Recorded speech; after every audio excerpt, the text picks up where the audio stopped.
എല്ലാവർക്കും നമ്മുടെ പുതിയ വീഡിയോയിലേക്ക് സ്വാഗതം. നമുക്ക് സദ്യ സ്റ്റൈൽ പാവയ്ക്ക കിച്ചടി ഉണ്ടാക്കാം. അതിനൊരു പാവയ്ക്ക എടുത്തത് അങ്ങനെ ചെറിയ കഷ്ണങ്ങളായി മുറിച്ചെടുത്തിട്ടുണ്ട്. അരമുറി തേങ്ങ ചിരകിയെടുത്തിട്ടുണ്ട്. എരിവിന് ആവശ്യമുള്ള പച്ചമുളക്, 4-5 പച്ചമുളക്, 1 ടീസ്പൂൺ ജീരകം, ചെറിയ ജീരകം. കപ്പയ്ക്കയിൽ ആവശ്യത്തിനുള്ള ഉപ്പ് ചേർത്ത് നമുക്കൊന്ന് നന്നായി ഒന്ന് തിരുമ്മി ഒരു 10 മിനിറ്റ് വെക്കാം. എന്നിട്ട് ഫ്രൈ ചെയ്ത് കപ്പയ്ക്കയിൽ ഉപ്പ് പിടിക്കട്ടെ. അപ്പോഴേക്ക് നമുക്ക് അരപ്പ് തയ്യാറാക്കാം.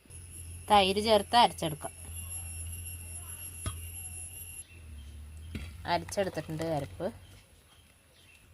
കുറച്ച് മോര് അടിച്ചെടുത്തിട്ടുണ്ട്. ഒരു അര ഗ്ലാസ് കൂടി മിക്സി വിളമ്പിട്ടൊരു കുറച്ച് വെള്ളം കൂടി ചേർത്ത് കൊടുക്കുന്നുണ്ട്.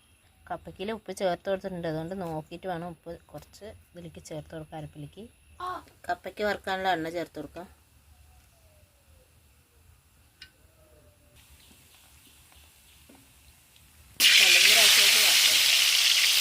പാവയ്ക്ക വറുത്തെടുത്തിട്ടുണ്ട്. ഈ എണ്ണയിൽ തന്നെ കറിവേപ്പിലയും വറുത്തെടുക്കും.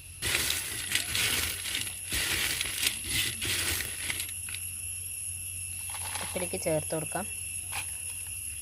കപ്പയ്ക്ക വറുത്തത് അരപ്പിലേക്ക് ചേർത്ത് കൊടുത്തിട്ടുണ്ട്. വറുത്തിടാൻ വെളിച്ചെണ്ണ, കടുക്, പച്ചമുളക്. പാവയ്ക്ക കിച്ചടി റെഡി ആയിട്ടുണ്ട്. അപ്പോൾ എല്ലാവരും ട്രൈ ചെയ്ത് നോക്കിയിട്ട് അഭിപ്രായം കമൻറ്റ് ചെയ്യുക. Thanks for watching. അടുത്ത വീഡിയോ കാണാം. ബൈ.